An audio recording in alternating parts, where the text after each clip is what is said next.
Ayat ke-45 ini wasta'inu bis-sabri was-shalah. Ini lanjutan dari ayat sebelumnya. Kalau ayat sebelumnya Allah mencela ulama-ulama Bani Israel yang mengajak tapi tidak melakukan kebaikannya. Dan ini juga berlaku kepada kita, Pak ya. Kepada kita umat Nabi Muhammad SAW. Jangan, kalau kita tidak ingin dicela oleh Allah, maka kita harus melakukan apa yang kita sebisa mungkin, apa yang kita sampaikan, apa yang kita ajarkan kepada orang lain. Nah, ayat ini adalah tuntunan dari Allah Subhanahu wa taala kepada Bani Israel agar ketika menghadapi semua masalah, mintalah pertolongan dengan sabar dan sholat. Juga ini berlaku kepada kita. Ketika menghadapi semua urusan, maka pertolongannya adalah dengan sabar dan sholat. Memang orang yang mengedepankan akal tidak akan percaya. Kan pertolongan itu harus nyata. Kalau kita butuh uang, ya kasih uang. Kok sabar dengan sholat? Ya nggak begitu. Karena kita minta tolong sama Allah.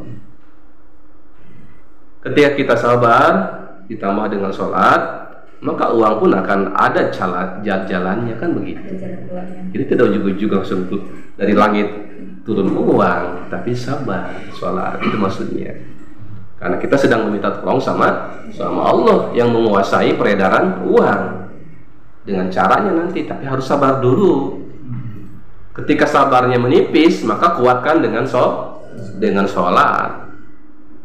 Kan sabar itu kadang naik turun, kuatkan dengan sholat. Ketika kita sholatnya khusyuk, insya Allah kesabaran pun akan naik. Itu makanya digandengkan antara sabar dan sholat, gitu Bu ya. Ya mungkin diantara kita sudah melewati berbagai masalah Bu ya. Ada pengalaman khusus.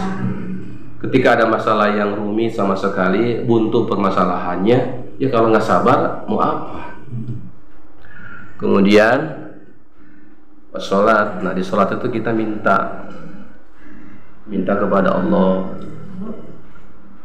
Sholat itu jadikan proposal, kesempatan meminta kepada Allah.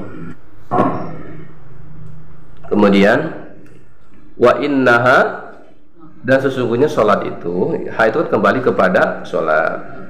Lakabiratun, memakai lam taukid, sungguh kata Allah, sungguh. Memang benar berat Bu, lakabiratun, sungguh berat. Sholat yang akan membuahkan pertolongan dari Allah itu berat.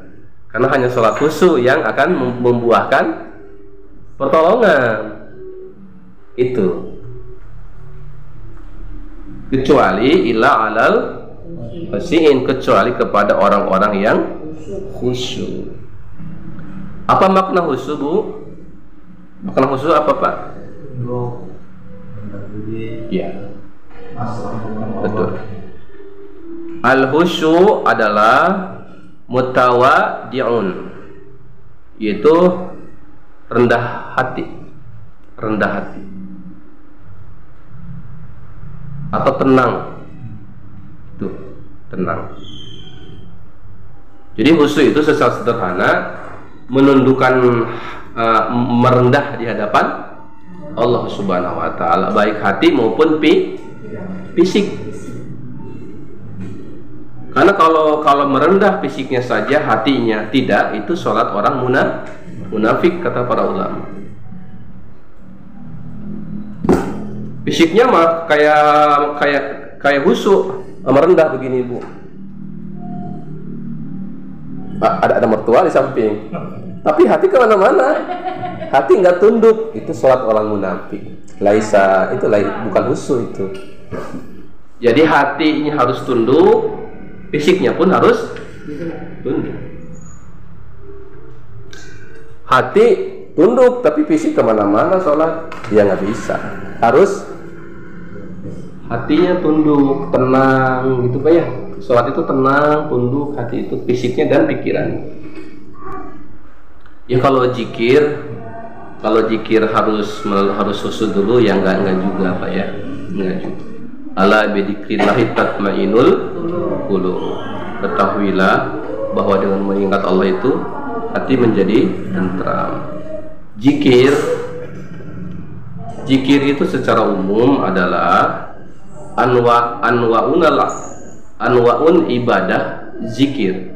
Semua bentuk ibadah itu adalah zikir. Itu ya para ulama. Tilawah zikir, puasa zikir, baca Al-Quran zikir. Makanya Al-Quran disebut az-zikr, ya kan, karena bagian dari zikir. Itu makna makna khusus, makna umum.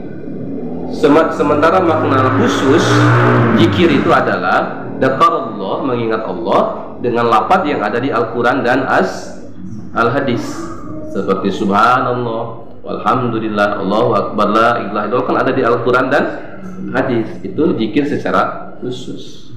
Coba ya. Nah, itu kalau yang bisa saya jawab itu saja. Jadi zikir itu bukan hanya subhanallah, itu bukan. Tapi zikir itu adalah yang dimaksud.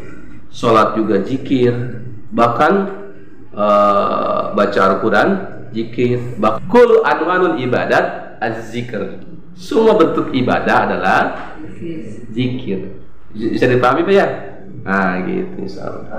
Sabar itu tidak ada batasnya. Yang membatasi sabar adalah masing-masing keimanan kita. Makanya di Al-Quran itu ada kata isbiru wasobiru, ada alif di tengah. Kemudian ada wastobir.